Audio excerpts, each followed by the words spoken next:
তুমি না খেয়ে আমাকে এতগুলো কথা বলছো কেন?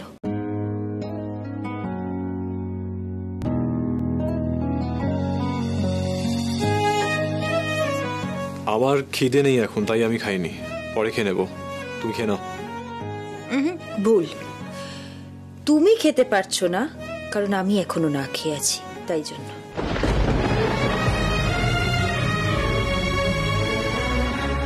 It's nothing like that. আমি বললাম তো আমার খিদে নেই, তাই আমি খাবো না। আর আমি তোমার মতো বোকা বোকা ইমোশনস নিয়ে বসে থাকি না। হ্যাঁ বোকা তো, আমি তো বোকা, আমি বোকা, আমার ইমোশনস বোকা, আমার সবকিছু হাস্যকর। তা একটা কথা বলি, এবার সময়টা নষ্ট না করে খিদেটা না চেপে রেখে আমি যেটা বলবো সেটা মানবে? কি কি দেখি, বুকটা খোলো। আমি তো তোমায় বললাম রাধিকা আমাকে বলো। খাও খাও খাও, ভালো না খেতে? তুমি চিন্তা করো না, তুমি কিন্তু একা খাবে না, তোমার সাথে আমিও খাবো। এক ঘরস তোমাকে দিলাম আর এক ঘরস আমার, ঠিক আছে? আমি খাওয়াবো তোমাকে, তোমার বোন না। দেখি দেখি, হা করো, আমি খাবোই না। আরে হা করো, আমি খাবো না রাধিকা, বলছি তো। এটা তোমার তো খিদে পেয়েছিল, হা করো।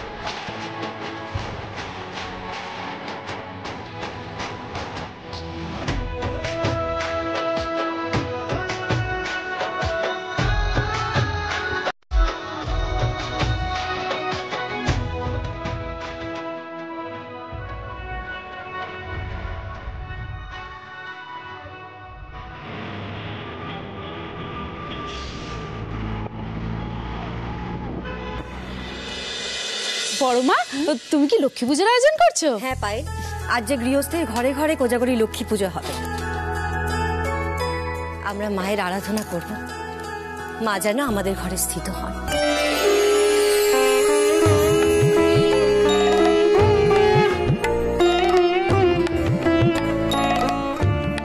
এসে গেছো? এসো এসো এসো, খুব ভালো করেছো তাড়াতাড়ি ফিরে এসে। মা, আজ যে লক্ষ্মী পুজো, আমি তো ভাবছিলাম কতক্ষণে বাড়ি ফিরে পুজোর কাজে হাত লাগাবো। সেই তো, তুমি না এলে হতো। বাহ, আমি এতক্ষণ ছিলাম, বড়মা তো কাজের কথা আমায় কিছু বললো না। এখন রাধিকা ফিরতে না ফিরতেই নাকামি স্টার্ট হয়ে গেল। আমি একা হাতে কি করে সবটা সামলাতাম বলো তো? না না মা, আপনি একদম চিন্তা করবেন না, আমি ফ্রেশ হয়ে এসেই পুজোর কাজে হাত লাগাচ্ছি। বাহ, আমি উপরে গেলাম, আমার জন্য একটু কফি পাঠিয়ে দাও। ঠিক আছে ঠিক আছে, পাঠাচ্ছি। বলছি যে তোদের নতুন প্রজেক্টের কাজ কেমন এগোচ্ছে রে? খুব ভালো মা, আমরা একেবারে জোর কদমে কাজে নেমে পড়েছি। খুব ভালো খুব ভালো। আর বলছি যে তোরা টিফিনটা খেয়েছিলি তো? আজ পায়েলকে বলেছিলাম টিফিন বক্সটা গুছিয়ে দিতে। শম্ভু সময় মতো সব পৌঁছে দিয়েছিল তো খাবারটা? হ্যাঁ মা, শম্ভু কাকা ঠিক সময় টিফিন বক্সটা পৌঁছে দিয়েছিলেন। আর তাছাড়া দিদিভাই এত সুন্দর করে আমাদের জন্য টিফিন প্যাক করে দিয়েছিল, এত খাবার আমরা তো দুজন মিলে শেষই করতে পারিনি। যাক, খাবার সবসময় বেশি হওয়া ভালো, কিন্তু কখনো যেন কম না পড়ে।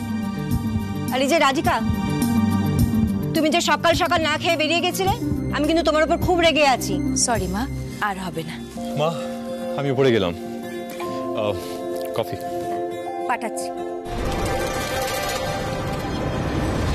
পায়েল, ঘিয়ের শিশিটা আনোনি, এনে দাও না একটু। হ্যাঁ হ্যাঁ, আমি এক্ষুনি নিয়ে আসছি।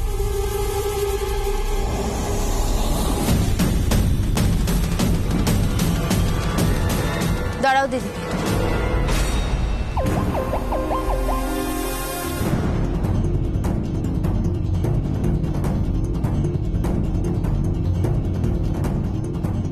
আমি খুব ভালো করে জানি ওই খালি টিফিন বক্সটা তুমিই পাঠিয়েছিলে। হ্যাঁ পাঠিয়েছিলাম তো। কেন দিদি ভাই, কেন এসব করো? এসব কাজ কি তোমাকে মানায়? আমি জানি তুমি আমাকে একেবারে পছন্দ করো না, তো তাই বলে আমরা সব সময় লড়াই করব, নিজেদের ছোট ছোট পার্সোনাল ইস্যুস নিয়ে আমরা ফাইট করব, তাহলে তো আখেরে আমাদের পরিবারেরই ক্ষতি হবে। দিদি ভাই, এই পরিবারে আমরা সবাই একে অপরের পাশে থাকবো, ভালো মন্দ সবকিছু নিজেদের মধ্যে ভাগ করে নেব। এই পরিবারকে আমরা কখনো দুভাগ হতে দেব না, এটাই তো আমাদের লক্ষ্য হওয়া উচিত, তাই নয় কি? তুমি বুঝতে পারছো না দিদি ভাই, আমি তোমার ভাই পরিবারের কোনো ক্ষতি চাই না।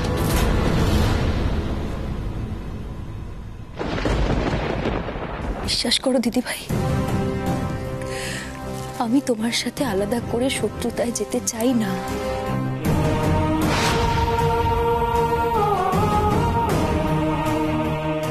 তোমাকে সত্যি নিজের মন থেকে দিদি ভাই মানি, শুধু মুখে বলি না।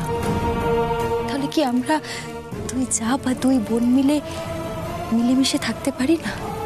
বলো না দিদি ভাই, একবার ভেবে দেখো না, আমাদের এই সেন পরিবারের জন্য আমাদের দুজনের মধ্যে যে ভুল বোঝাবুঝি আছে সেটা কি আমরা মিটিয়ে ফেলতে পারি না? জানো তো রাধিকা, তোমার না একটাই প্রবলেম, তুমি নিজেকে মহান ভাবো, সব সময় এটা প্রুফ করার চেষ্টা করো যে তুমি এ বাড়ির আদর্শ বউ, যেটা তুমি একেবারেই নও। সব সময় কিছু না কিছু একটা মেলোড্রামা করে তুমি সবার দৃষ্টি তোমার দিকে আকর্ষণ করার চেষ্টা করো। কি ভাবলে তুমি? টিফিন বক্সের কথাটা বড় মাকে না বলে তুমি আমার মন জয় করে ফেলবে? না রাধিকা, আমার মন জয় করা এতটাও সহজ নয়। আমি তোমার মন জেতার জন্য কিচ্ছু করছি না দিদি ভাই, আমি শুধু চাই না কোনো বিষয়ে এ বাড়িতে নতুন করে কোনো অশান্তি তৈরি হোক। একটা বাড়ির সুখ শান্তি বজায় রাখার জন্য সেই বাড়ির প্রত্যেকটা সদস্যের মধ্যে মিলমিশ এবং একতা থাকা দরকার। কেন শুধু শুধু নিজেদের মধ্যে ডিফারেন্সেস বাড়িয়ে নিজেদের থেকে মানসিকভাবে দূরে হয়ে যাচ্ছি বলো তো? আমি চাই বাড়ির বড় বউ হয়ে সব দায়িত্ব কর্তব্য তুমি পালন করো। তাই নাকি রাধিকা? আচ্ছা তুমি বলো, আমরা সবাই কিভাবে মিলেমিশে থাকবো? এ বাড়ির বড় ছেলে অর্ঘ্য, রাইট? তাহলে ওকে সরিয়ে এ বাড়ির ছোট ছেলে কিভাবে আবার সিওর পদ পায়? এই যে তোমায় আর কর্ণকে নিয়ে এত নাচানাচি, সেটা আমরা বড় বউ বড় ছেলে হয়ে কি করে মেনে নিই? কি হলো, চুপ করে আছো কেন? বলো, উত্তর দাও। আমি খুব ভালো করে জানি রাধিকা, কর্ণকে আবার সিও করার পেছনে তোমার হাত রয়েছে। না দিদি ভাই, আমাদের কারুর এখানে কোনো হাত নেই। দিদি ভাই, আগেও বাবা যা সিদ্ধান্ত নেবার নিয়েছিলেন এবং এখনো উনি সেটাই করেছেন। অফিসের কাজে ওনাকে আমরা কেউ প্রভাবিত করতে পারি না, সেটা সম্ভব নয়, আর সেটা বাবা নিজেই বলেছেন। মানলাম অফিসে তোমাদের কিছু করার নেই, কারণ জ্যাঠান কারোর কথা শোনে না, কিন্তু বাড়িতে তো তুমি বড় মাকে কনভিন্স করতেই পারো, কারণ বড় মা তো তোমার কথা ইনফ্লুয়েন্স হয়ে যায়, তাই না? দেখো রাধিকা, এবছরের দুর্গাপুজোয় আমি আমার বড় বউয়ের সম্মানটা পাইনি, সেটা তোমার জন্য। তুমি সব কিছু কেটে নিয়েছো আমার থেকে। তবে এবছরের লক্ষ্মী পুজোটা যাতে আমি করতে পারি সেটা তোমায় দেখতে হবে। বড় মার কাছ থেকে সেই সুযোগটা তোমায় আমায় পাইয়ে দিতে হবে। কি পারবে তো রাধিকা? দিদি বলে যখন ডেকেছো, ছোট বোন হয়ে এতটুকু করতে পারবে না আমার জন্য? না পারলে বুঝবো সবকিছুই তোমার মন গড়া। আমার মন রাখার জন্য মিষ্টি মিষ্টি কথা বলে আমায় ভোলাতে এসেছো। বেশ, আমি নিজে মাকে বলবো যাতে এবারে লক্ষ্মী পুজোটা তুমি করো দিদি ভাই।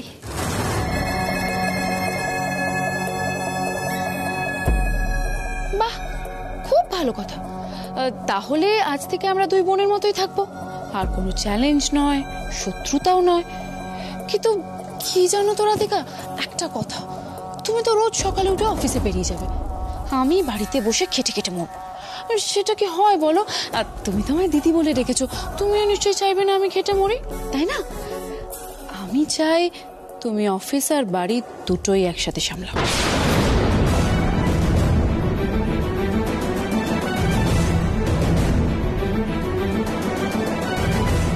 আর একটা কথা কান খুলে শুনে নাও, এক্সট্রা টাইম আর এক্সট্রা এফোর্ট তোমাদের প্রত্যেককে দিতে হবে।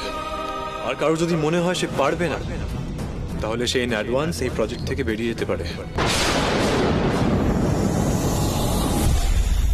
কি হলো রাধিকা, চুপ করে আছো কেন?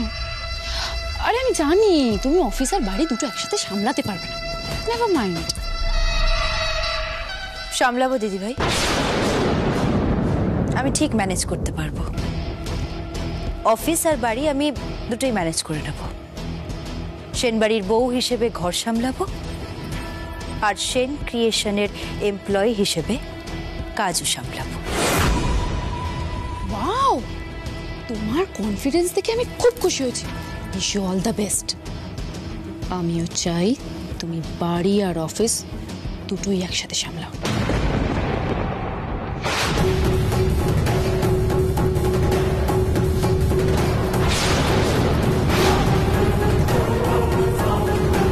কি গো পায়েল, ঘিটা এখনো আনলে না? একটু এনে দাও। হ্যাঁ বড়মা, নিয়ে আসছি।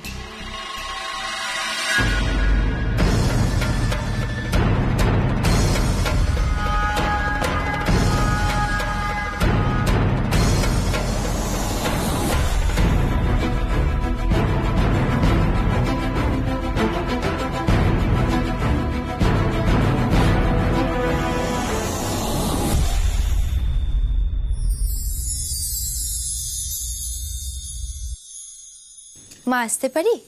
হ্যাঁ রাধিকা, এসো। মা আমি করে দিচ্ছি। আরে তুমি আবার কষ্ট করে সারা দিন অফিসে খাটাখাটনি করে এলে, ছাড়ো না, আমি করছি। কি রাধিকা, হয়েছে মা? মা বলছি লক্ষ্মী পুজোর বাদবাকি যা কাজ আছে সেগুলো আমি করে দিচ্ছি, কেমন? আচ্ছা ঠিক আছে, আমিও তোমার সাথে যাচ্ছি। চল। বলছি মা, হ্যাঁ মা, একটা কথা ছিল। কি কথা বলো? মা, দুর্গাপুজোর সব নিয়ম পালন করার অনুমতি আপনি আমাকে দিয়েছিলেন। প্রত্যেকের আশীর্বাদে সুষ্ঠুভাবে দুর্গাপুজো সম্পন্ন হয়েছে। এবার তো তাহলে লক্ষ্মী পুজোটা দিদি ভাইয়ের করা উচিত মা।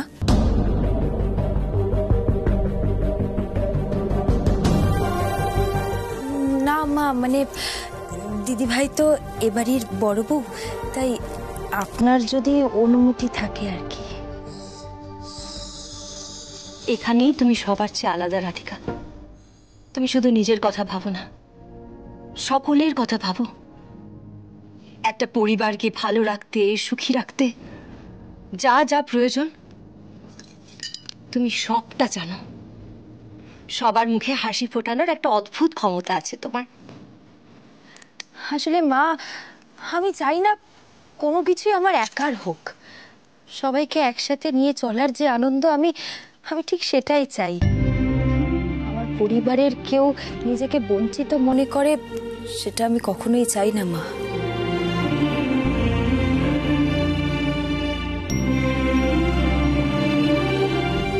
ঈশ্বর তোমার মঙ্গল করুন রাধিকা। জানো রাধিকা, আমি না সত্যি খুব ভাগ্যবতী। তোমার মতো মেয়ে আমার ঘরের বৌমা হয়ে এসেছে। আমি খুব ভাগ্যবতী রাধিকা।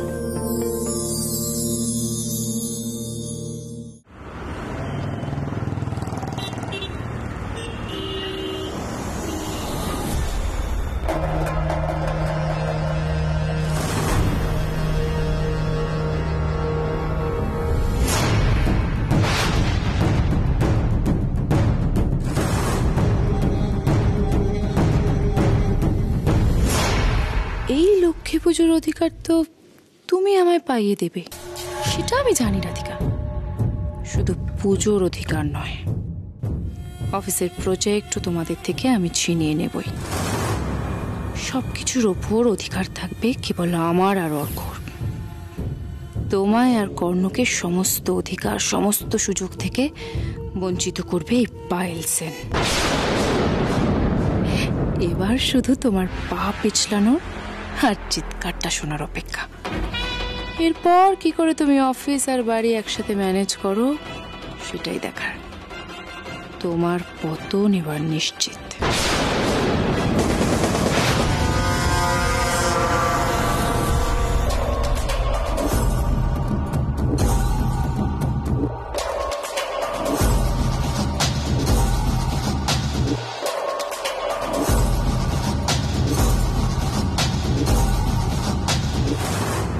এখানে দাঁড়িয়ে আমি রাধিকার পড়ে যাওয়ার চিৎকার শুনবো। উফ, জাস্ট ভাবতে পারছি না।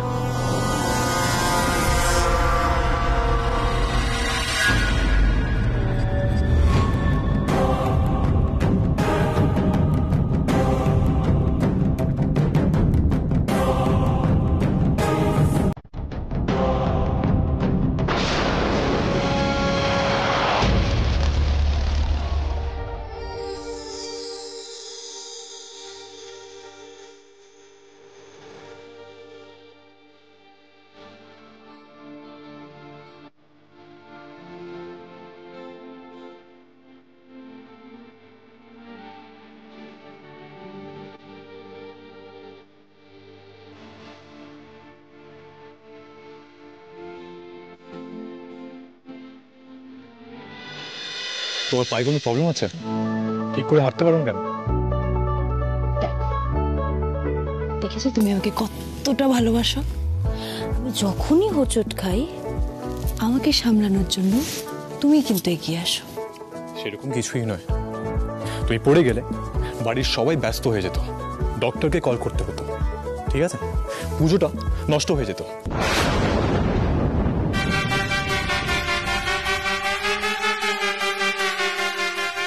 এখনো এলো না কেন? ইস, আমি না আর একদম ওয়েট করতে পারছি না। কোথায় যে গেল?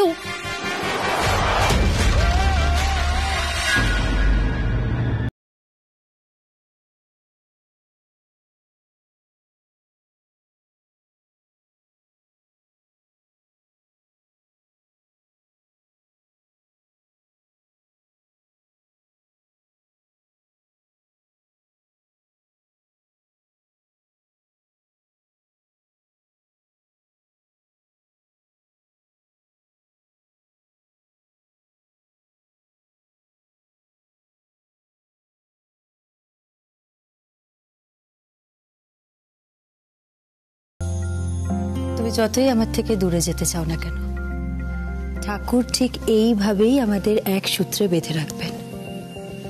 তোমার আর আমার চলার পথ কখনো আলাদা হবে না।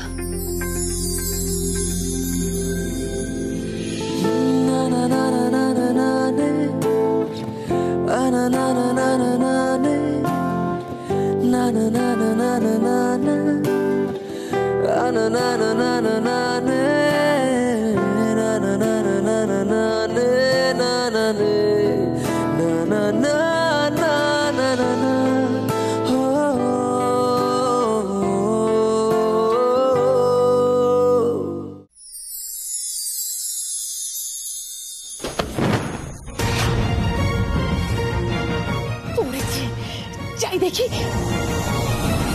ওরে বাবা গো বাবা!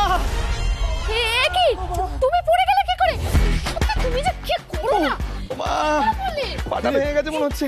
দাদা আমার কারোর হেল্প লাগবে না, আমি নিজেই পারবো। তুই দাঁড়াতে পারছিস? ও বাবা, মা গো মা, হেল্প করতে দে, ওঠ। আচ্ছা অর্ঘ, যেখানে ঠিক তেলটা পড়ে রয়েছে সেখানেই তোমার পা দিতে হলো? এই রে, মুখ ফসকে তেলের কথাটা তো বেরিয়ে গেছে। তেল মানে ই বাবা, হ্যাঁ তো সত্যি তো তেল পড়ে রয়েছে। কিন্তু দিদি ভাই তুমি জানলে কি করে যে এখানে তেল পড়েছিল? রাধিকা, তুমি না সব ব্যাপারে বাড়াবাড়ি করো। আমি কি করে জানলাম মানে? একটা সাধারণ ব্যাপার। দেখো, মানুষ কিসে পা পিছলে পড়ে যায়? তেল, সাবান, জল এসবই তো পা পিছলে পড়ে যায়। আর তাছাড়া আজকে আমাদের বাড়িতে লক্ষ্মী পুজো, কেউ হয়তো তেলের কিছু জিনিস নিয়ে যাচ্ছিল, ভুলবশত পড়ে গেছে, সেখান থেকে গেস করে বললাম। কিন্তু তুমি একটা কাজ কর, তুই পাড়ে এখানে রাখ, আস্তে কেয়ারফুলি, কারণ ঝুলিয়ে রাখলে স্প্রেনটা বাড়বে। তাই কি হয়েছে এখানে? কি হয়েছে? বাবা, মা, দাদা পা পিছলে পড়ে গেছে। মা সে কি? কর্ণ, এক্ষুনি ডাক্তারকে ফোন কর। মা বলছি যে তার আগে না আমাদের আইস প্যাক দিতে হবে, না হলে ব্যথাটা আরো বাড়বে। আমি বরং গিয়ে আইস প্যাকটা নিয়ে আসছি। দাঁড়াও রাধিকা, আমি নিয়ে আসছি, আমি দেখছি। তুমি না সত্যি একটু দেখে শুনে চলতে পারো না? আরে আমি কি দেখবো? এখানে কে রেসপন্সিবল মতো তেল ফেলে রেখেছে বলো তো? ইডিয়েট একটা।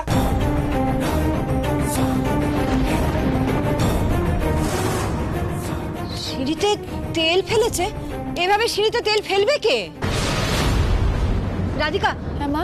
জীবনদাকে এক্ষুনি ডাকো, বলো যে তেলটা পুঁছে দিতে। আবার কে পড়ে যাবে? বলছি। বড় মা বলছি ও না ঠিক ফিল করছে না, ওকে নিয়ে একটু উপরে যাই কি, তাই তো বলো? আমি এতটা উঠতে পারবো না উপরে। আরে পারবে, চলো চলো কর্ণ। হ্যাঁ আমি নিয়ে যাচ্ছি।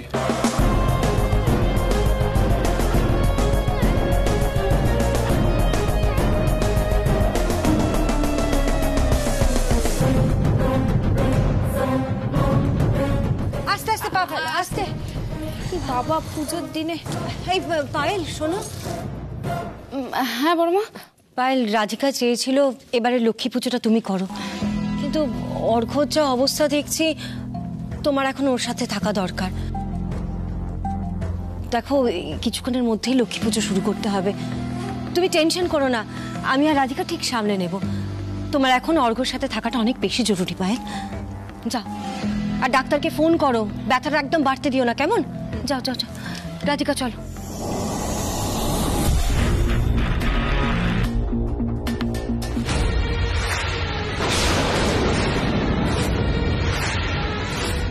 কি চাইলাম আর কি হয়ে গেল?